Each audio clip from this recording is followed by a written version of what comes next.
L'arthrose est une pathologie articulaire dégénérative caractérisée par une altération progressive du cartilage hyalin, une remodélisation osseuse sous-chondrale et une inflammation synoviale de bas grade. Elle résulte d'un déséquilibre entre les mécanismes cataboliques et anaboliques au sein de l'articulation.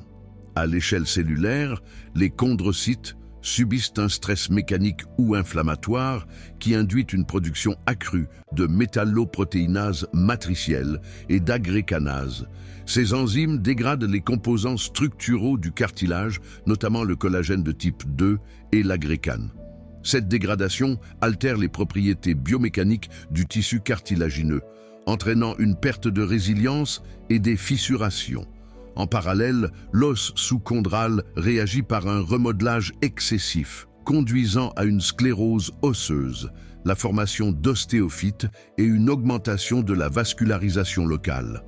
La synoviale peut développer une synovite discrète mais persistante, responsable d'une production de médiateurs pro-inflammatoires, IL-1.bêta, TNF-alpha et prostaglandine, aggravant la dégradation cartilagineuse.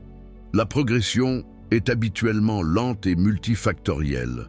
Le vieillissement induit des modifications phénotypiques des chondrocytes. Sénescence cellulaire, diminution de l'activité anabolique et une altération des propriétés mécaniques du cartilage, augmentant la susceptibilité aux contraintes.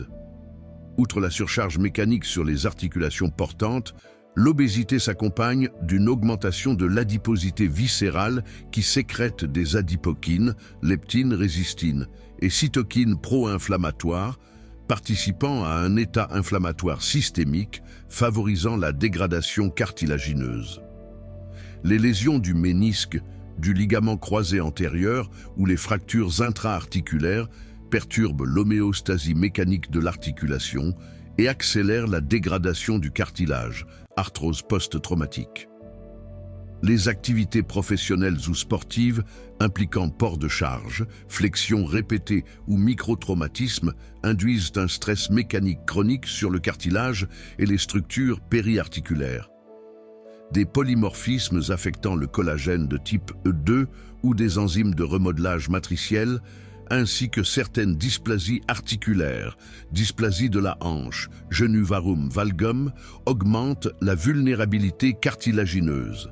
L'incidence plus élevée chez les femmes après la ménopause suggère un rôle protecteur des œstrogènes sur le métabolisme cartilagineux.